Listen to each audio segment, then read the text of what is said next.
हम तो पहले भी कहें कि जो जन भावनाएं हैं इस सत्ता परिवर्तन के खिलाफ है, और ये सबको पता था कि भाजपा ये करेगी।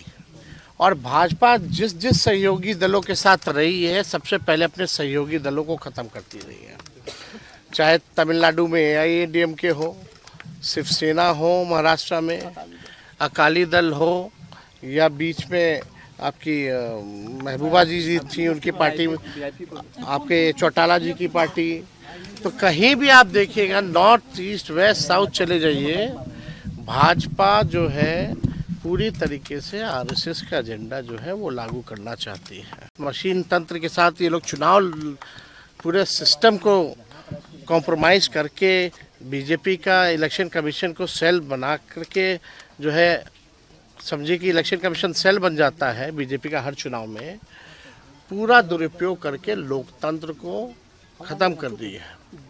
अब ये बिहार की जनता जो है सब देख रही है, लेकिन नीतीश कुमार जी अब राज्यसभा जा रहे हैं तो हमारी तो पूरी सहानुभूति है कि उनके साथ जो हो रहा है, और जो हो रहा था वो हम जान रहे थे। आप तो हमेशा कहते हैं अगर हम लोग वहाँ रहते तो शायद नीतीश जी को ये दिन ना देखना पड़ता। तो हम तो पूरी तरीके से उनके भविष्य को लेकर के हम पूरा जो है प्रार्थना करेंगे, भाई सेहतमंद रहें, दुरुस्त रहें, और जो 20 साल उन्होंने बिहार राज्य की जो भी सेवा की है उसके लिए भी हम नीतीश कुमार जी को धन्यवाद दें।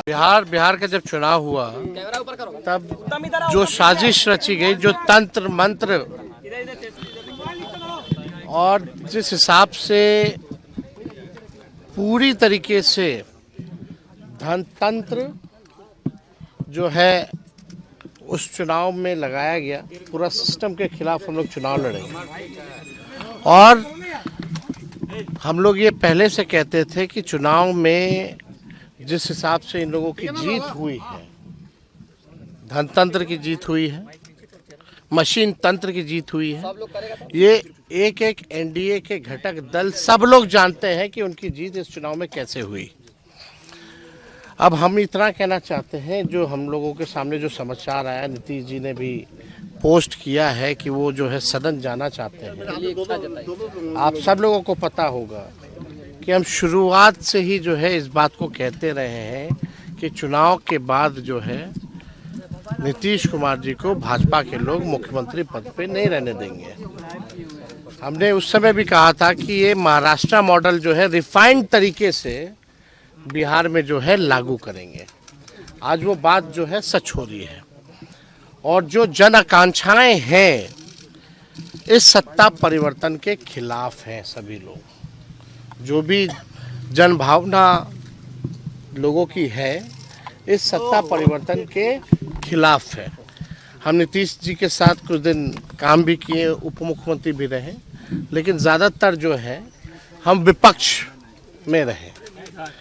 हम लोग सब लोग जानते हैं, आप मेरा एक बयान देखिएगा, जब नीतीश कुमार जी जब दोबारा हम डिप्टी CM बने, उसके बाद जब दोबारा वो 28 जनवरी 2024 में जब हम लोग को छोड़ के गए थे, तब उनके पास कोई वाजिब वजह भी नहीं थी कि हम लोगों को क्यों छोड़ा था। उस समय भी हम लोगों ने ये कहा था कि भाई बीजेपी जो है जनता दल यूनाइटेड पार्टी को ख़त्म कर देगी, अब जनता दल यूनाइटेड पार्टी अब बचेगी नहीं। हमारी पूरी सहानुभूति नीतीश कुमार जी के प्रति है। चुनाव में भी हमने उनके खिलाफ कुछ नहीं कहा, और चुनाव के दौरान भी घूम घूम के ये बात हम कहते थे कि भाई नीतीश जी को तो घोड़ी पे चढ़ाया है दूल्हा बना करके, लेकिन फेरा किसी और के साथ दिला रहा है। यही सच्चाई है। और बीजेपी नहीं चाहती है कि कोई OBC समाज, अति पिछड़ा समाज, दलित आदिवासी समाज जो लीडर है या सामाजिक न्याय की जो बात करता है, धर्मनिरपेक्षता की जो बात करता है, उसको ये भाजपा के लोग टिकने नहीं देना चाहते। हम जानते हैं उड़ीसा में, मध्य प्रदेश में हर जगह जो है ये ऐसे सीएम चुनते हैं भाजपा, भले ही ओबीसी समाज के हो, लेकिन रबर स्टैंप वाला जो सीएम जो है भाजपा जो है चुनती है। यानी हम पहले भी कहते रहे हैं कि भाई पूरी तरीके से भाजपा ने हाईजैक नीतीश कुमार जी को कर लिया। आज वो बात जो है साबित हो गई।